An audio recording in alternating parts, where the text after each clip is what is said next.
Everyone, আসসালামু আলাইকুম সবাইকে। Welcome to Sara's world. New একটা ব্লগ নিয়ে চলে আসছি। পার্ট 7 থাইল্যান্ডের, আর ফুকেটে ছিল মেবি 3rd বা 4th ডে।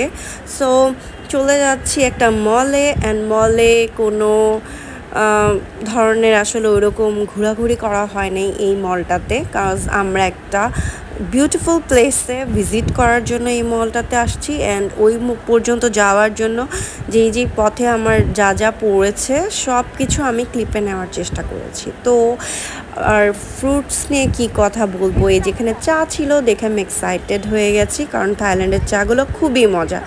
আর এখানে কিছু কিউট কিউট স্টাফ ছিল বেবিদের জন্য। দেন এই যে আমরা চলে আসছি কোথায়, আমরা চলে আসছি হচ্ছে গিয়ে আন্ডার ওয়াটার ওয়ার্ল্ডে যাওয়ার জন্য। তো এটা ছিল সেন্ট্রাল মলে।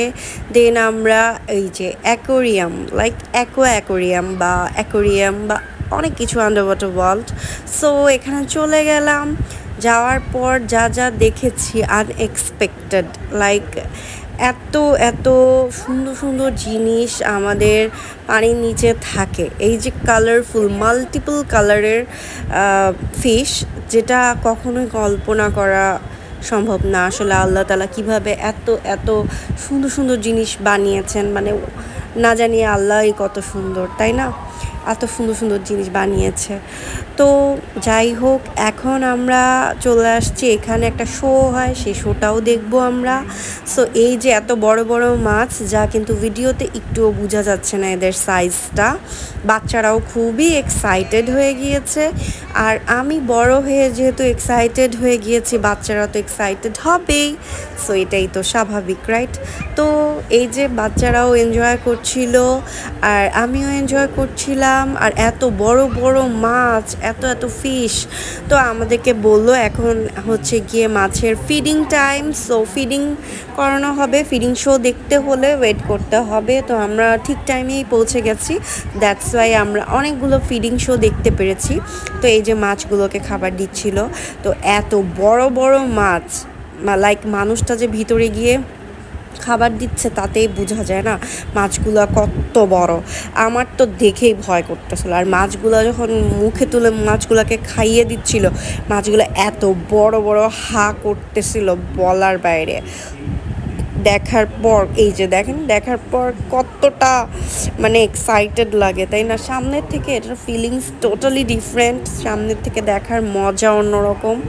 সামনের থেকে যে কোনো কিছুর এক্সপিরিয়েন্স অনেক বেশি ডিফারেন্ট হয়। সো আমারও অনেক ডিফারেন্ট হয়েছে, এবং আমি মুগ্ধ হয়ে দেখছিলাম।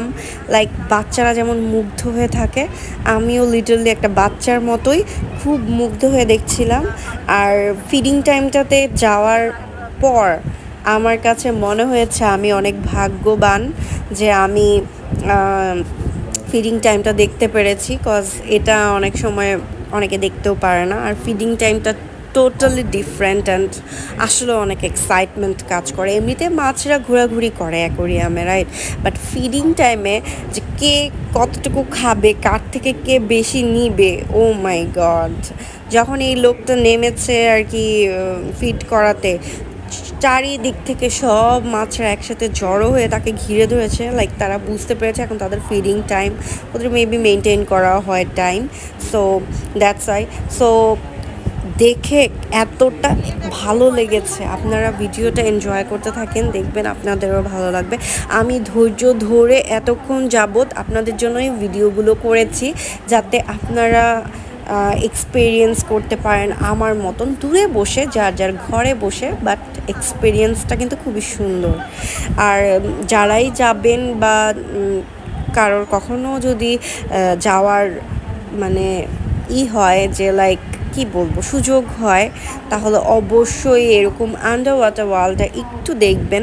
কজ আন্ডার ওয়াটার ওয়ার্ল্ডটা এতটা ভালো লাগে, আর বিভিন্ন জিনিস যে আমাদের পানির নিচের জগতে এত কিছু থাকে, আর আল্লাহ এত কিছু যে বানিয়ে রেখেছে, খালি আমাদের মানুষকেই বানায়নি, আমাদের পানির উপরে যেরকম জীবজন্তু বানিয়েছে পানির নিচেও তেমন জীবজন্তু বানিয়েছে, যেগুলো মানে এত বিশাল, এত বড়, এত ভয়ানক। কিছু তো খুবই কিউট, কিছু তো খুবই সুন্দর, আর কিছু যেমন দেখতে সুন্দর তেমন ভয়ঙ্কর। সো পানির নিচেও ভয়ঙ্কর প্রাণী আছে, পানির উপরেও আছে। তো সব জায়গাতেই সব কিছু মিলিয়ে আছে। তো এই এক্সপিরিয়েন্সগুলো, লাইক আমি তো আসলে সাঁতার পারি না, আর আমি কখনো সমুদ্রের তলদেশেও যেতে পারবো না, বিকজ আমরা মানুষ, আমাদেরকে ওভাবেই তৈরি করা হয়েছে। আমরা সমুদ্রের নিচে তো আমরা থাকতে পারবো না, আমাদের অক্সিজেন লেভেলও কমে যাবে, আমাদের অক্সিজেনের সিলিন্ডারের সাহায্যে যেতে হবে পানিতে। তো আমরা যে পানিতে না গিয়ে এখানে বসে বসে বা এখানে দাঁড়িয়ে আমরা উপভোগ করতে পারছি বা দেখতে পাচ্ছি যে পানির নিচেও কারা থাকে, পানির নিচেও একটা জগৎ আছে, পানির নিচেও সুন্দর একটা ওয়ার্ল্ড আছে, সেখানেও কিছু গাছপালা আছে, সেখানেও কিছু প্রাণী আছে, তাদেরকে দেখেছি। সো বাই বাই দিয়ে দিচ্ছে, খাওয়া দাওয়া শেষ ওদের। সো খাওয়া যেহেতু শেষ, এখন আমরা অন্য একটা সেকশনে চলে যাব।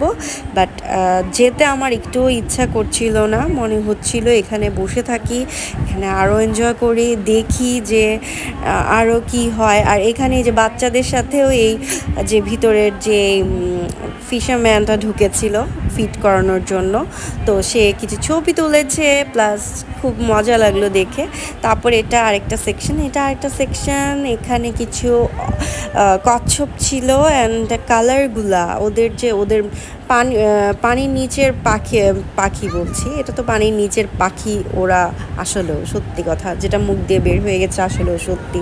আর এই যে পেঙ্গুইন তো পাখিও না, পেঙ্গুইন ফিশও না, পাখিও না, বাট তারা কিন্তু পানিতে ঠান্ডা পরিবেশে, আবার তারা সাঁতারও কাটতে পারে। সো পেঙ্গুইন আসলে কি জাতি তা আমি জানি না, তারা হচ্ছে গিয়ে পানির নিচেও থাকতে পারে, আবার পানির উপরেও থাকতে পারে। সো ওদের বেনিফিট বোথ সাইডে। তো যাই হোক, এখন এগুলো দেখছিলাম। আর পেঙ্গুইন আমার খুবই কিউট লাগে, ছোটোবেলায় আমি একটা পেঙ্গুইনের কার্টুন দেখতাম সিএনএ। সো ওইটাই দেখে আমার সামনে থেকে পেঙ্গুইন দেখার সৌভাগ্য হয়েছে। আর এইটা কি most dangerous things on the sea, এটা হচ্ছে গিয়ে শার্ক। এত ভয়ঙ্কর শার্ক, বাই চান্স একটা আঙ্গুল ডুবাই দিলে, বাই চান্স একটা কেউ পড়ে গেল আর রক্ষা নেই। এখানে শত হাজার মানে শার্কস। আর এখানে দেখেন কি সুন্দর ওরা মিলন মেলা করছে, কি সুন্দর করে ওরা একই সার্কেলে ঘুরছে। ওয়ার্ল্ডটা আসলেও ডিফারেন্ট, পানির নিচের ওয়ার্ল্ডটা খুবই সুন্দর। এখানে আরও অনেক কিছু আছে, একসাথে এরা বসবাস করছে, আর এরা কি সুন্দর সার্কেল করে নিজেদের মতন করে ঘুরছে। এটা দেখে আমার খুবই ভালো লেগেছে, দেখে খুবই সুন্দর লেগেছে। আর এখানে ডিফারেন্ট ফিশ, আমার সৌভাগ্য যে আমি এত ফিশ দেখতে পেরেছি। আমার তো আর পানির নিচে গিয়ে দেখা সম্ভব না, বাট এই সি ওয়ার্ল্ডটাকে আমি অনেক উপভোগ করেছি, আমার অনেক ভালো লেগেছে। আর এটা নিয়ে কথা বললে মনে হয় আমি সারা দিন কথা বলতে পারবো। ওটা কে দেখেন, আরেকটা শার্ক। এখানে এই শার্কটার হচ্ছে গিয়ে পিঠটা একটু বাঁকা, মেবি ও ব্যথা পেয়েছিল নাকি ওর প্রজাতিটাই এটা, সেটা আমি জানি না, বাট ওর মেরুদণ্ডটা কিন্তু সোজা না, বাঁকা। তো ভালোই লাগছে। সো এত মাছ, এত ডিফারেন্ট ফিশ দেখতে পেরে নিজেকে খুব ভাগ্যবান মনে হচ্ছে, ভাগ্যবতী মনে হচ্ছে।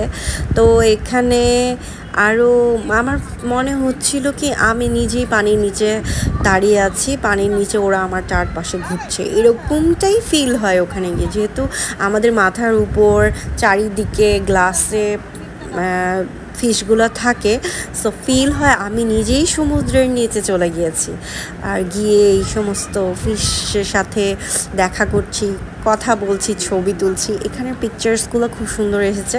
আর মাছদের আসলে পানির নিচের যে পরিবেশটা ওরা পুরোপুরি সেটাই ক্রিয়েট করে দিয়েছে, যদিও এটা ম্যান মেড, বাট ওভাবেই ক্রিয়েট করে দিয়েছে। প্লাস হচ্ছে গিয়ে পানির নিচের যে আলোটা বা আলো ছায়ার ব্যাপারটা, ওদের মাছদের যাতে বেশি আলোতে কষ্ট না হয় ওরকম কথা চিন্তা করে, ওদের চোখে সুইটেবল লাগবে সেরকম একটা চিন্তা করেই কিন্তু এই জিনিসগুলো ক্রিয়েট করা। আর এখানে থিমও ছিল, লাইক সমুদ্রের নিচে মারামারি হচ্ছে, মুভি হলিউড টাইপ অফ। আর এই যে একটা শার্ক, এ তো বিচলিত হয়ে গিয়েছে এত এত মানুষ দেখে। আর এই যে এখানে কিছু সুন্দর সুন্দর জেলিফিশ ছিল যারাও কিনা একই সার্কেলে সুন্দর করে ঘুরছে। ওদেরকে এখানে মেবি ব্রিডিং করানো হচ্ছে, অর এলস কোনো ট্রিটমেন্টে আছে, আমি জানি না। আর এখানে যে এটাও হচ্ছে গিয়ে শার্কদের ফিডিং টাইম, অ্যান্ড আমি ওই দিন অনেকগুলো ফিডিং দেখতে পেরেছি।